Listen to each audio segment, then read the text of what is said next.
I'm Rue, I'm an artist based in the Midlands. I'm also a PhD student, and I have a socially engaged arts practice that uses playful techniques to kind of discuss really difficult topics like race, social class, disability, and gender and sexuality. I'm Miffy. I work in a collective called the Lone Ones Collective. It's intergenerational.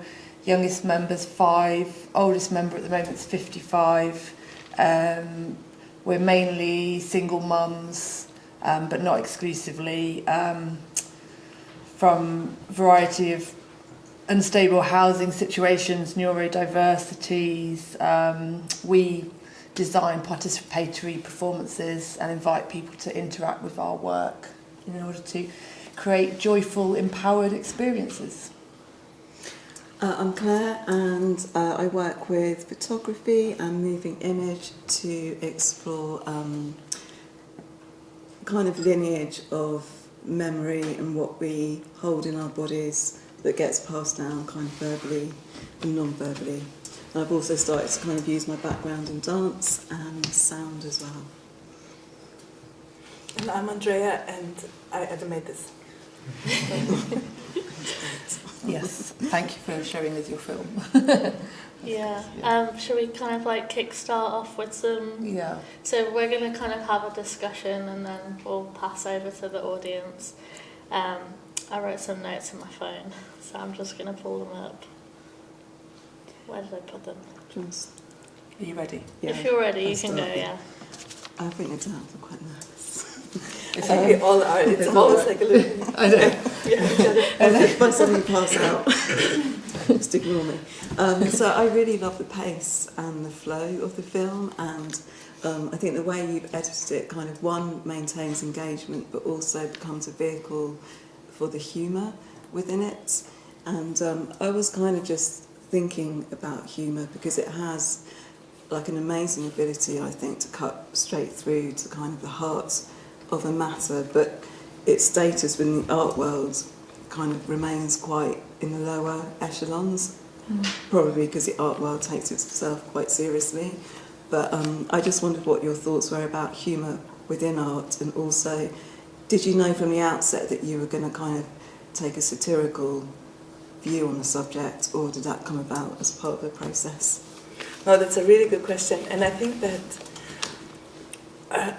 in all my work I try to make counter memories, and I try and refuse the idea of the trope of the marginal, because I think we are marginalized, or lives are marginalized in all sorts of different ways, but they are not marginal.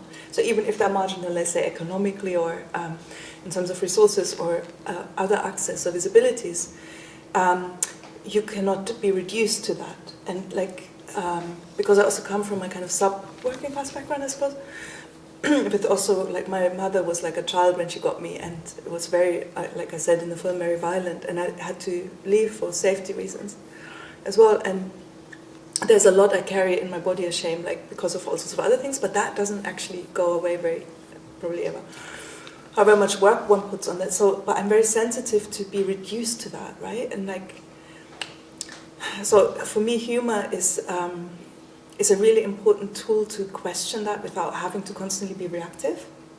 So it's an active, not even resistance, because I think resistance is another demand of a trope of trauma or something, right? So it's more like humor allows one to be outside of that a little bit, like through. It's self-representational, like through like one spirit, I guess. Mm-hmm. So for me, humor is really, really important. But also it allows us to touch each other and bypassing that mush of stuff. Yeah. Mm-hmm. It's a really interesting tool, and I see like the state creates like structures and systems and tools in order to marginalize, and then not in retaliation, but in order to survive. Like, I remember the quote right at the end is like, you know, the art is to continue to survive. I imagine like that we all have to create our own sort of tools in order to create that survival. Do you think, what do you think like imagination looks like as a tool to imagine like future possibilities without thinking too much about kind of like the promise of freedom or neoliberalism or something like that, because I'm an abolitionist, and so I there was something in the film that spoke about hope but also sadness. So I always think about staying with the trouble and staying with the struggle, and never thinking that there is going to be this complete like utopia of freedom, as much as I love utopias. But like, where do you stand on this kind of like idea of like tools, imagination, possibilities and stuff like that? I mean, I think the important point would be to find out also what you think about it, because I'm also an abolitionist. I mean, and I also believe in restorative justice, right? Like the idea of world making cannot be just like, oh, we fix the vein in your arm, right? But we forget everything else. So there has to be a different process.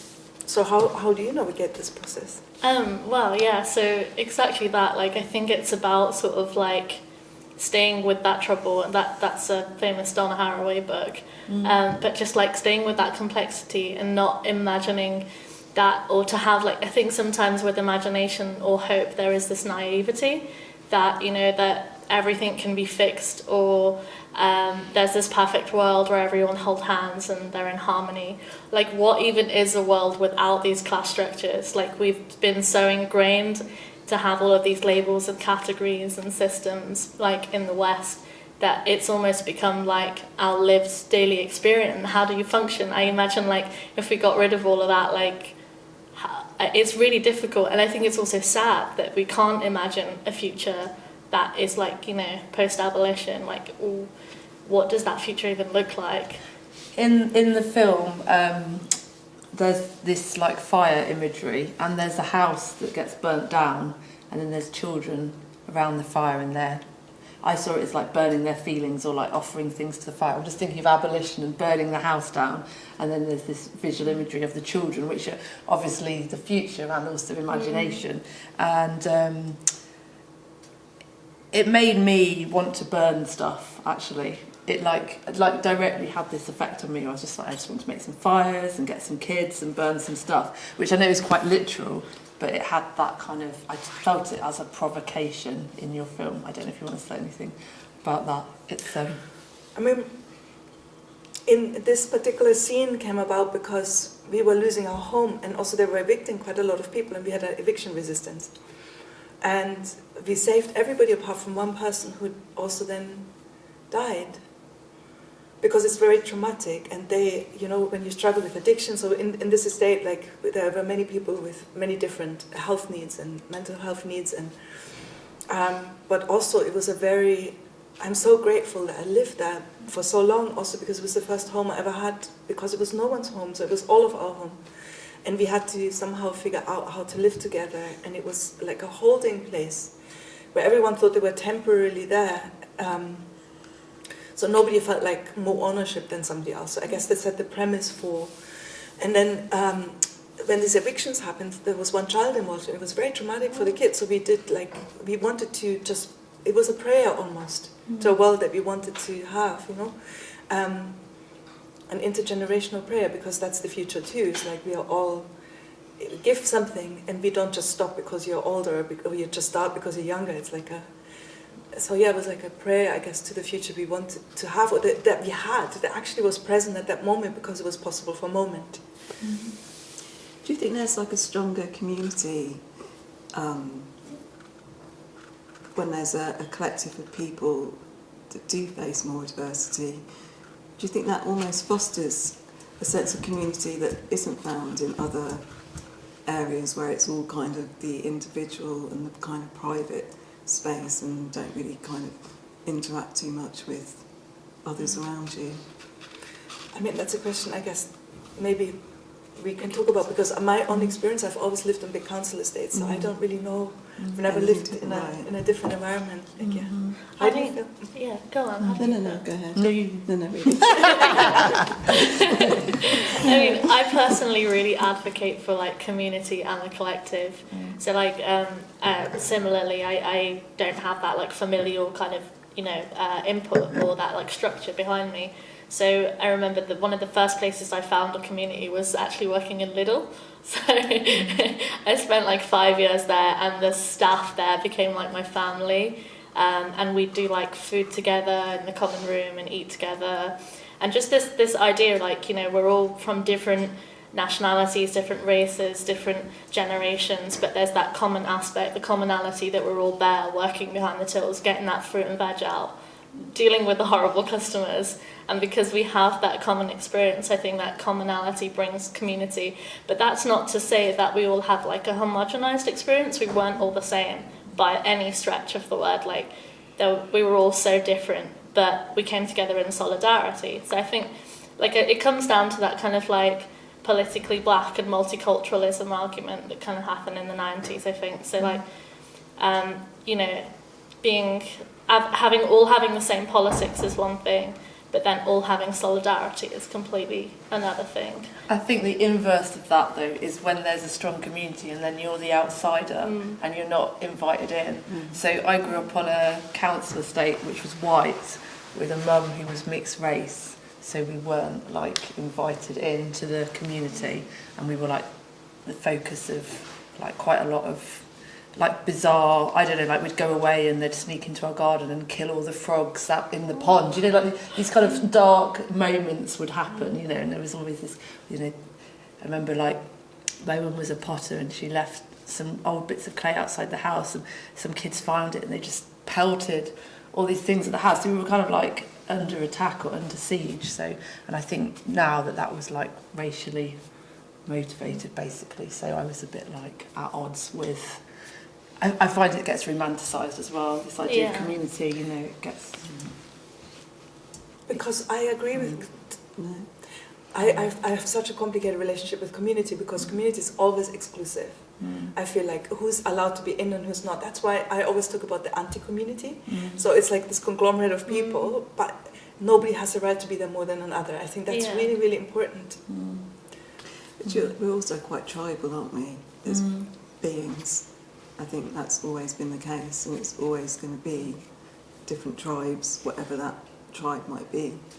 So there's always going to be a clash of, I don't know. But in my experience, it was so. This is the interesting thing, is because I've lived always in this kind of very, very poor neighborhoods. Like even when I was a kid, and the people who were in Germany where I grew up, who were living on council estates, because you have rent control in Germany, or you had then. Were really the ones who couldn't cope in another way. It was, you know, and they were all people from other parts of the world, or young mothers, like, or people who just couldn't cope, right? So it's a bit the policy in France. You have everyone outside the city a bit, no transport. So we had like one shop, and there was never toilet paper. I remember, which was a big thing, you know, like having to do with newspapers. So it was like. You felt abundant a lot of the time, but that meant then, again, that my experience with other people couldn't be tribal. I mean, I understand that, and I don't know how much this is true, and I think it's an experience, but my experience also has been so different, so I wonder, what are the narratives that exist, and how do we actually think about narratives in relation, because I think that the potential we all have is to be in relation with each other, and everyone, it doesn't matter where we are, we can experience being othered, you know, even just because gender-based othering. I mean, all sorts of stuff, like a young mother, a single mother, like everything can lead to an othering, right? And if that's the precondition, that vulnerability we have, then we maybe have the chance to find each other. And I think, like you said, this is a process against the tribal and against the, or in spite of, or with, or through. To try and always find each other, like it's a kind of radical act almost. But also to find the common. I think at the moment there's such a divisive thing that's going on. Rather than trying to find a common ground with each other, we're looking at polarities all the time. And I don't know, I think it's quite sad what's happening, rather than looking to see what we have in common. Yeah, we all need. We all want to be loved, I think, essentially, is the bottom line. But just, I think sometimes coming together through difference as well, like the kind of need or desire to want to learn what another person's experience is. I think that comes through like the common experience of empathy. So wanting to learn what life is like for you, and then you vice versa, and coming together through difference as well. And shyness, for example, like even just being shy, right? And what does that mean? Like it means so many different things. and to have, sometimes I feel like almost this need, what is the space I have to make open inside of me when somebody says, I feel something else, and instead of me saying, no, I don't believe that feeling, like, what is it in me that I have to make that space, that I don't erase that thing that exists? If we can have these kind of conditions with each other, then suddenly, then we have encounter, even if we don't recognize it, I think, but it's possible because we know, like, the common, whatever that's called, that would be so beautiful. And also, like, I think, like, categories, it's really, I think that comes up a lot for me in this kind of conversations, like, cultural categories as well, because kind of, like, behaviour that you present outwards that may be seen as shyness could represent something completely different in your community, right? So, like, in Punjabi, we don't have formal words for please and thank you. And so when I don't translate them in English and I don't say please and thank you, I'm considered rude. But actually, it's really endearing to not be so formal. It's actually like a really it's a more of an intimate thing, and it means you've been accepted. But then I suppose sometimes you get that, like, back. So it's like, how do I explain this kind of, like, intricacy of this cultural trope that I have? Or, like, also, should I have to? Do I want to? Like, I guess sometimes it's nice to reserve some vulnerabilities as well, right? Yeah, and another one is, like, do you wait until you're invited, or do you just go and knock on someone's door and invite yourself? And I don't know, because my mum grew up in the West Indies, so you just go and invite yourself and knock on people's doors. But then it's like, but people, at least in the East Midlands, little neck of the woods where I'm from, would get offended by that. Like, how dare you just show up on my front door and invite yourself in for a cup of tea, But then other communities, like Irish community, you know what I mean? So it's like, it's just this kind of strange, I don't know if anyone else has that from where they're from, but it's like you have to wait to be invited, you have to be invited in, you can't. See, that's what you're saying about doors and barriers and stuff, and it's like, how do you negotiate with that? What if you aren't ever invited anywhere, what happens then? It's like... It's so ambiguous, right? Like, all of these structures are ambiguous, and there's no kind of defined parameters of what makes the structure. Like, I find myself really aligning with the words imposter within your film, because especially in terms of class, like, I'm not sure I have a class at the moment because of that familial structure, but also what are the tick box criteria that I need to fulfill in order to be a certain class? I think that's I can tell you. That's really, really important, because we were just talking about this. It's actually quite destructive, I guess, to insist culturally on certain descriptions. What does it mean? Even if you're the first person in your family to go to university, or you're the one who's becoming an artist. I mean, we just did the one before, I thought it was really good. Actually, I was going to ask about the imposter syndrome, because I think a lot of artists suffer from it. I mean, I'm pretty sure I should be at home watching Coronation Street right now. I'm not asking them questions. Well, that could be read in several different ways. Well, because I thought I'm qualified to be here, that's what I mean.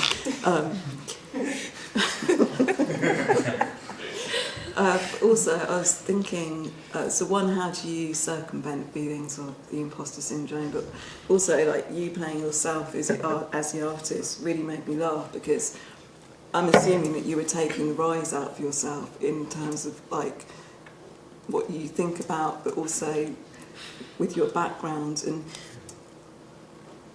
how do you get around internalising the idea that art isn't a proper job, and that, being an artist is kind of self-indulgent, because that is kind of the general worldview, isn't it, of art, I think? Because there's something I really struggle with. I just think, I'll get a proper job. Do you know what I mean?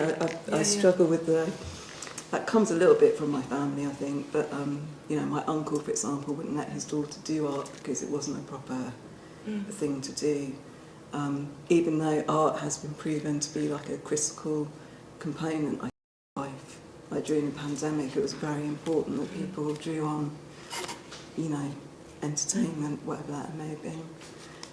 How do you... I think I haven't... I mean, I'm working on it. I'm now in menopause and I'm still working on it. But I think it's such a... it's one of those things that makes me so mad about the world, because, you know, like I grew up on a council estate, and I had the luck, I guess, at that time in the 80s, 70s, 80s, I guess, when on a black and white TV, I had incredible culture. There were programs, public programs, which were showing, I mean, the Viennese action group, then international films with subtitles, like, or dubbed then in German as well, like, but there were films from all over the world, like, and not mainstream. Like really, really, what now is seen, like you see these kind of rare things. So I always thought, that's what I'm going to do, right? I want to be a filmmaker, I want to be an artist. And then I just didn't know how to, so I left school at 16, I just didn't know how to. It wasn't possible, nobody could imagine, you know, I couldn't ask anyone because nobody knew even where was the university or something. But I feel like we have all of us have that right, and it's become like this in our lifetime, I feel.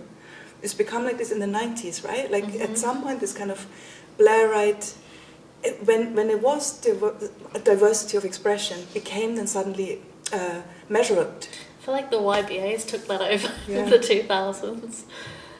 Late 90s and early 2000s. And Morgan talks about it, Morgan Quentin's in another decade. And suddenly became an elite. Yeah. And it became absorbed within this kind of measurable thing, and then it got taken away. And all of us who have imposter syndrome because it's structural. I really, really believe it, and it makes me very mad that we all feel it. Like, yeah, and I do blame art school to a certain extent. Like, I feel like you go to art school and you're only ever given this one pet picture. I spoke about it with Clare recently, but like you kind of sold this one image of how to you either leave art school and you're like a world famous artist, or you go and teach. Or, you know, and all of these other like paths are seen as like inferior because you're only ever taught this is the one thing that you can do, rather than all of these like multiple avenues or multiple ways of being an artist. Like, you don't have to be world famous in order to be an artist. You can very much exist in outsider art. You can be a socially engaged art. You can do public art. There are so many different ways of existing, right? How do you feel about art school? That's a really good question, because I feel like. Did you go to art school? I went to art school at a time when you still got a grant to go to art school. That's how long ago it was. And it was, I didn't really think about it because it was possible. Whereas now you have to really think about it. And I think that's another thing, a tragedy, that it's become financialized in such a way. However, this is the condition which it is like now. So, but I think there are alternatives as well nowadays. So, art collectives. That's not the only avenue. Actually, you know, I think art school it's really amazing if you go to an art school and you find the means by which you get to go. But there are alternatives which are just as valid, I think, now. It's big business now, isn't it, essentially? Yeah. I just was disappointed because I thought I would meet like-minded people. You know, like we're talking about belonging, or you're talking about belonging in your films. You go to art school and you'll belong, and then it's like, oh no, I still feel like an imposter, or feel like it's still knocking on the door. Do I invite myself in, or am I being excluded, or just, you know, why aren't I getting invited to be in these group shows or go to these parties, or, you know, like still not fitting in here? So it's just kind of disappointing. Yeah. I did my BA originally in like 2011 to 14, and I had a really horrible time, and then I went to work at Lidl, and it was great. But then I came back and did my MA. But Lidl is the best art school, by the way. I went back and did my MA, and then it was the pandemic. So I think that pandemic decentered all of that for me as an artist, because we were all suddenly within this realm of making art at home with whatever material you can find, and, you know, getting stuck in that one position. And I think that was a fundamental experience, because then, you know, I wanted to go back and do a PhD, so that's saying something. But like, I feel like that really kind of took away everyone's, you know, access to certain things, and put us all on this like almost a similar kind of level in a way. Yeah, and it created empathy because we were all having this shared experience of having no access to stuff. Yeah. I wanted to ask you about instability, like this idea that, you know, things are being torn down, or things aren't stable, or things are in your work. I don't know if you wanted to say anything about that. I was just really I know you use the word vulnerability, but the word instability like struck me as well. Like, I mean, for me, what has always been the most important thing is life comes first. And by that I mean, like, I'm quite a private person, let's say, but I mean, I'm also not, because when I work, I always work with people and in a very socially engaged way when it's cool, but I need a lot of time for myself, so, and I feel often very unstable and emotionally or whatever. So it's for me to stay alive is important, even enough, like hard, you know, not easy. Yeah. And so it's a process of finding calm or centeredness and not panic, or, and I feel like, and for me that I like works in general where I see that it's they have this, they're shaking a little bit, I guess, you know, like I think that's the most beautiful thing, because that when I recognize that in other works. I feel like, I belong for a moment, even though I don't have to even meet the maker. But that's when my belonging also is attached to expression, and like where art touches me, or some art touches me, or like writing. It can be in the expanded form now of work, or a person just singing a song on the street. I don't know, like, you know. So I believe in not hiding it, and I think I tried. On my least successful periods of trying to make work, where when I tried to assimilate and hide, and when I realized, okay, it's not going to work. Now I feel much stronger. I feel like this might be a good point to open up to the audience. We've got 20 minutes. There might be other questions coming from the panel as well. Have got a mic, but we're quite a small crowd, so I think if people are happy to speak up, we can just go for it rather than me running around. I guess if anyone's got a question, raise a hand and we can move around the room. There's an awful lot, I think, within the film itself. There's a huge amount, really, for anyone to kind of unpack. And I presume that was, for you, part of the process. Was that, do you feel it was a cathartic process, putting all that in? You know, it's all your, you know, a lot of it is yourself and your community, I presume. And you know, did it feel like you were releasing something? A very good question. I definitely, I needed to make it because. In my feature lengths, in my feature works, it's not overt. Like it's for me, the films are not didactic. They can't be didactic, so they have to be very playful. And there's also always humor, but it's in a different way. It's like a world making. And I felt like the conversations just never moved on. You know, and I'm like in my 50s now, and I have not moved on around these kind of structural barriers and imposter, and like even that we're having these conversations now, it's on the one hand I feel like I'm so glad that I sit here with you, you know, and on the other hand I go, I just can't believe it's ongoing, this, and it needed. So I was nominated for the German award, and I was going to withdraw, and I think that year we were that last year I was nominated, because I've been nominated before like a few times. I think most of the people who are nominated for German get nominated a few times unless you win. And it was such an amazing group of people. Like we all were like, our work couldn't be privileged. That's why we shared it. And it really made me think about, okay, you know, when you think about who's last considered, okay, it's always like, oh, is your work only considered because of, you know, a particular reason? And all of us could be seen like that. And we were like, this is just, it's on the one hand good, yeah, they're making a point, but on the other hand it's also like, okay, I need to just confront this now, because I can't just be constantly having to be the kind of working class. And even, I don't think even people in this country see me necessarily so much so, because I don't speak, I haven't got the burden of the tongue, because I come from a different language. So, but, and often people think I'm very middle class or something. But, you know, like, and so it's also interesting, these kind of slippages of misunderstanding that happen. And lastly, just, this is so important, and I had just finished Here for Life, my film which I made with Art Angel, and so many people from the press always said, oh, they're so lucky to have met you, the people in the film. And that happened with 2 films before as well. And I was like, oh my God. I mean, these people are lucky. They have a life, a full life. Like, who are you to ask me that question? So when you have this over and over and over, I was like, okay, I have to make one work where I can just grapple with all of that stuff, run on, and then it's out of my system. Yeah. So yes. Is it out of your system? No. You've only just got started. I don't think it will. I liked when we were all discussing how we were going to do this setup. You said no hierarchies. I want to know about you too.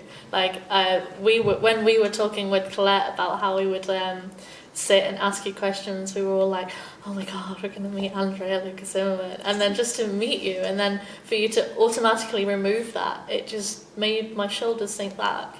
And then I was like, actually, I believe in hierarchies, so why am I perpetuating them by being like, oh, she's amazing? But now I'm like, you're amazing because of your artwork, as opposed to the level of prestige and awards and public kind of facing stuff you've done, if that makes sense. So there's kind of like a different level of appreciation. So thank you. No, I get shy. Sorry. Any other questions? Yeah.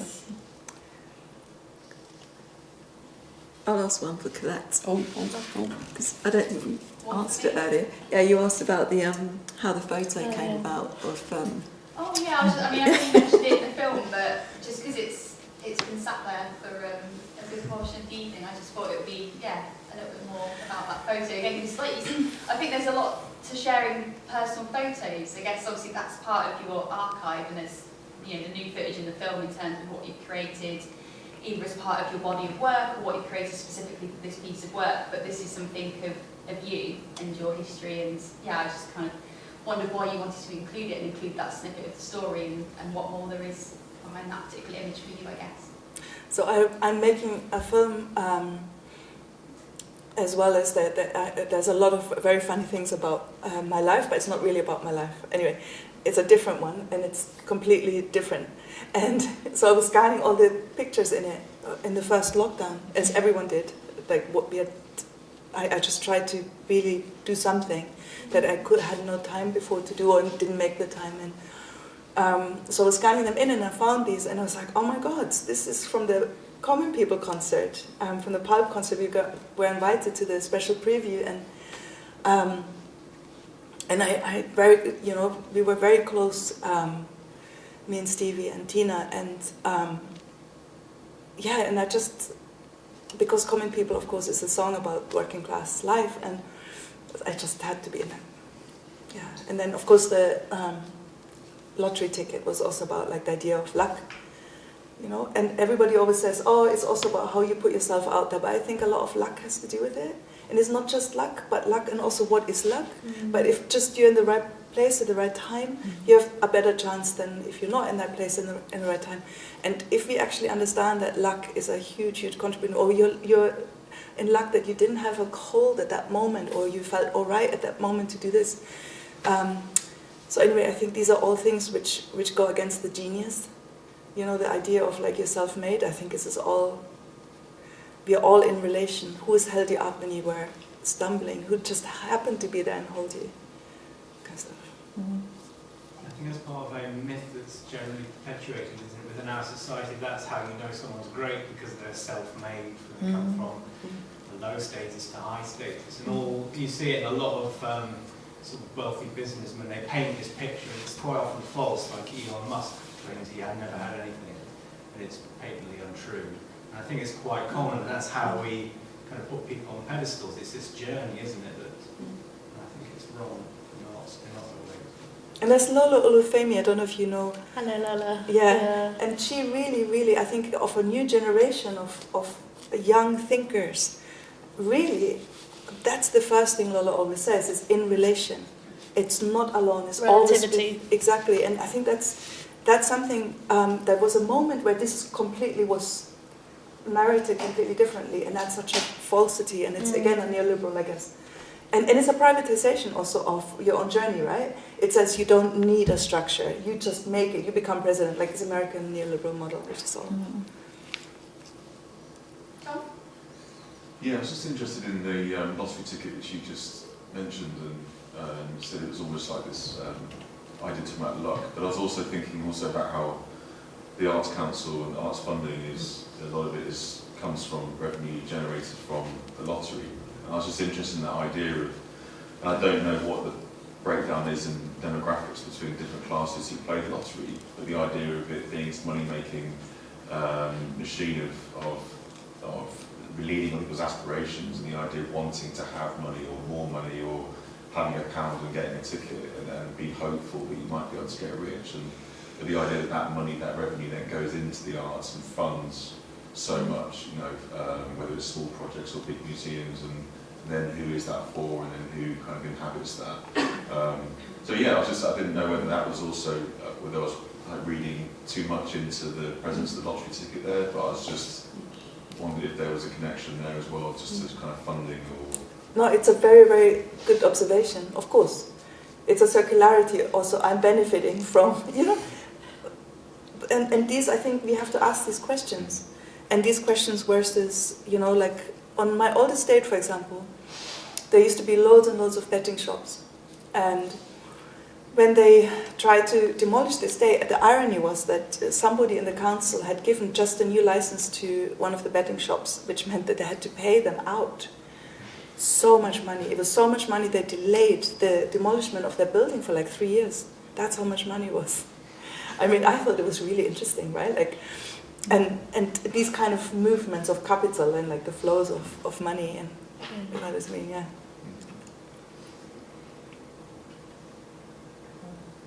Any other questions before Tom? I just wondered, like, how did it feel sat there like watching your film? Yeah, that's not probably, I don't know, you might do that every evening, I don't know. Like Coronation Being Street. sat there and sort of confronted by sitting and watching a film like we all are. Like, how is that as an experience for you, watching like that? Do you just sit there kind of going, I'd change that now, or I'd do that? Or... Today I was watching the subtitles and it was interesting how many mistakes there were. And I was like, oh, I didn't check it. Oh. Because there's always SRT files for so you must have gotten the SRT file, right? And I was like, why wasn't it checked? I'm sure I checked it. It's like so many mistakes. Yeah. No, I mean, it's, you know, like it's interesting because it's a performance, right? So I don't, and I just want to also say, like, when I, for example, the performance with the wig, which seems quite fluid, what I'm saying, but that took me the longest to do those. That was so hard to not look, like the other stuff was so easy because I just more or less read from my computer screen into the thing after I'd written it. But the more, you know, loose ones, oh my God. And you're so self-conscious, right? And you do it, and then I go, and then I had to look it back because I filmed it myself, and then I was like, oh. And then I started laughing always. Like, that was worse, like doing it and doing this kind of self-process of filming yourself performing. That was, and there's a reason why I'm usually behind the camera. So that was painful. That's interesting, because when I film stuff on my own, I get more out of it, or when I record myself, because I feel like when I'm with myself, I'm myself. Does that make sense? And then when I'm with other people, I like laugh, or I like get nervous, or so strange. That's really interesting because I have the opposite. Because I already see it with the audience, like through the lens. Like, I can't be, I'm so self-conscious. Yeah. The thing that I've found difficult, which maybe is why I've struggled to work with other people, is that, like, you have to reveal your process. You know, like if you're working in a collective, you have to, or working with other people, you kind of have to, like, be vulnerable in front of other people. So, and maybe that's, you know, like the camera, you feel vulnerable in front of the camera as well, or, you know, it kind of, even just the fact that it flips you round, doesn't it? So you see your face the other way than you normally would. Yeah. I really struggle with, because I'm like, oh God, is that how I look? That way round? Yeah. It's like, you know, my face is really wonky, you know what I mean? Oh yeah, it's me like, too, my nose was broken. So it's just even that, like how it's mirrored. Yeah, I don't know. Exactly. You had a question? Yeah, so just in the process of making the film, when you had the guys talking about the art forms, how much of that was directed and written? It seemed very, you just gave them the idea and they came back with those descriptions of art forms. It was a mixture. So David, with the architecture, he wrote it himself. I just gave him a brief. I said, like, it has to, because we were campaigning against the poor door, which is the door for social housing next to the people who privately owned in big developments, like what's like on my estate and now. And then Matt, who did the thing about the internships, I just gave an outline and said, talk about this. He's just brilliant. And that he came back, I was literally on the floor laughing so much. Like, even now, like, I laugh at it. He's the best. And then Maria, who I mean, and I didn't realize, I don't know if anyone of you realized this, but initially I didn't realize, I just thought it was tissue she put on, but it's actually toilet paper from the camping site she had just cleaned out, because she's a farmer and then they rent out the camping site. And then, so these were the tissues she put on the sculpture. So that I literally just said briefs and do sculpture. Or she wanted to do the sculpture because she said, oh, I've got a really good idea. And then, and then the other people I chose already because they have the discipline. And apart from, like, for example, the drawing, the pension, Anne Buckley, she's a really socially engaged artist practitioner, but because she her pension, we just made this thing, so let's just do it like this. And yeah, they're all great. They're all really entertaining. Yeah. Fantastic. Yeah. And another thing, being an imposter, there are benefits to being an imposter as well. What kind of benefits are there from feeling like an imposter, feeling like somebody who shouldn't be there? Are there benefits? Yeah, you've got less to lose, Yeah. so you can take more risks. Yeah. Yeah, I agree. So it can be a good thing. For all parts of it can be a good thing. That's a good question, isn't it? Yeah. A bit in reverse. Andrea, did you want to say anything about it's released or made in 2020? So obviously the kind of how lockdown changed how you developed this work, I guess, and how why we think it's presented this way today. How your kind of original thoughts for it had to shift because of the pandemic. so the residency I had with Metz Liverpool was meant to happen live, and it couldn't happen live because of the lockdown. So what I did then instead, or what we did together then instead when we talked it through, is either I had to wait and do it now, or we were using some of the resources they had, which were then reduced, but we used them in a different way. So I said, I'm going to make this art class anyway. I would have made it in Liverpool instead. So I made it in London, and I would have made it very differently. It was meant to be a live event. So I just drew on the people who were close to me, who I could work with in London. And then we worked, and I'm actually really grateful it became a film in the end because of all the conversations I had since. So this is the thing about this film was so interesting. I thought it was for the German Awards, that was it. And then for the kind of events we did around Met Liverpool that were with artists, but all online. We did like multiple, like really, really amazing events with people. Also with artists who not necessarily had formal art education stuff. So it's quite important for me to engage with different audiences in different spaces always. And I have always done this with all my work, like in activist spaces, in hostels, in prisons even though I'm against prisons, right? But like I do a lot of work in prisons to talk about these things.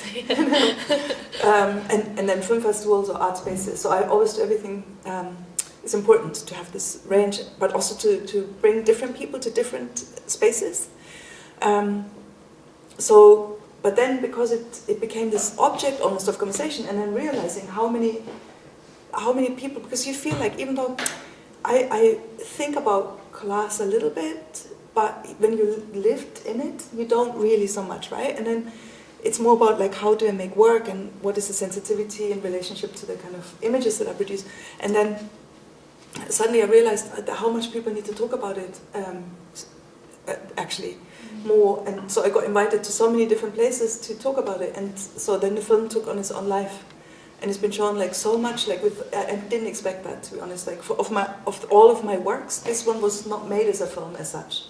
But it's become this object for conversation. And I'm really grateful for that, because I've had incredible conversations and meeting like people and talking about and not feeling so alone as well. Actually, it's been really, really amazing journey. One last question from Brett. Have the people featured in the film seen it? Of course. So all my work is always shown to people who are in it before I show anyone else. Always have done it, whatever work I make. How did they feel about being represented in the film? I mean, they are all like... See, this is an interesting thing. So in conversations where there would be part of the conversation, for example, in events, none of them identifies as working class, even though all of them have working class experience. Like even I have only started to say, okay, I'm working class, as a rebellious nature against the kind of homogenization of class and what often happens here. And I think it's a trope that's very dangerous, and of course it's real, we have to talk about class, but we can't just talk about class in the way in which it is spoken about. It has to be intersectional, I think, and like racial capitalism, like that's what is really important as well, like we have to talk about all of these different things at the same time. So the people, like, it's interesting, so Errol McGlashan, for example, he's like, I'm not working class, and he has come from an even more complicated background than my own experience was, and he's like, I'm absolutely not working class, and many of the people in the film actually, like when we talked about class, they were like, yeah. That's really interesting because I feel like in a lot of art schools they wear it as like a pride of a badge of honor almost as well. I think that's in rebelliousness, but then sometimes it does feel like you're like, so I feel like an imposter because I'm not really sure what class I am. Like if I took away my monthly pay, I'd be homeless. So what does that mean? What class do I go into? But like if you're positioned against that, then like you said, you're shut out, right, of that community, or it's an imposter syndrome. One question I had to ask off the back of that was, you said that you'd shown it at a lot of places. Like, would you ever envision it being shown in like a massive art fair?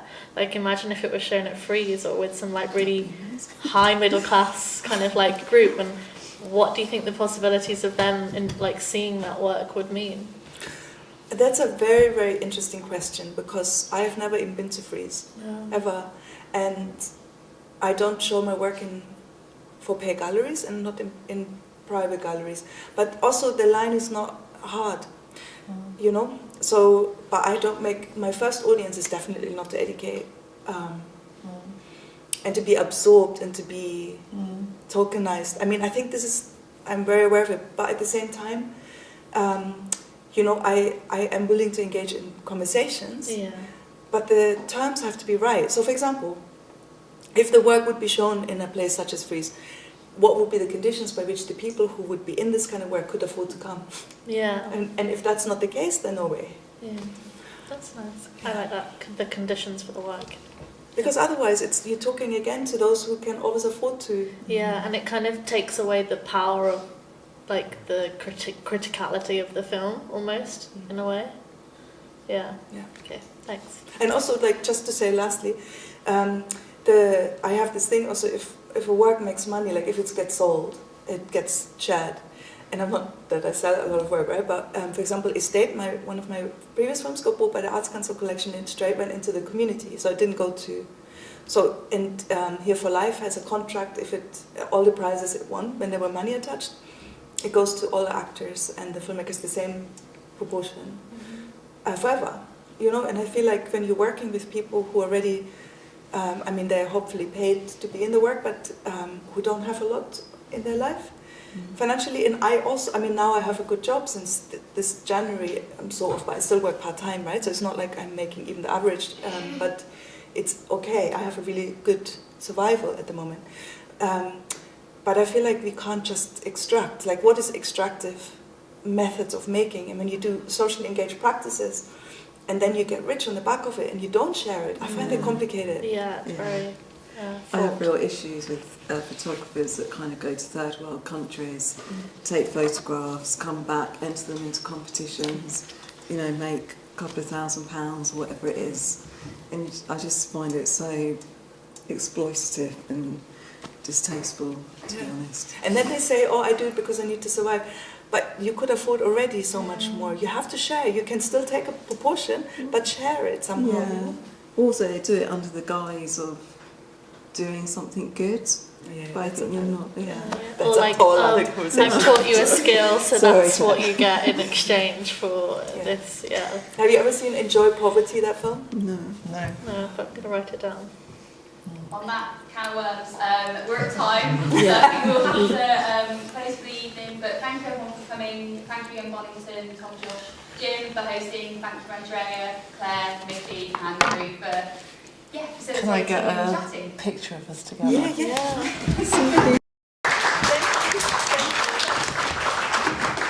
excuse my... Oh no, sorry, wrong way around. Excuse my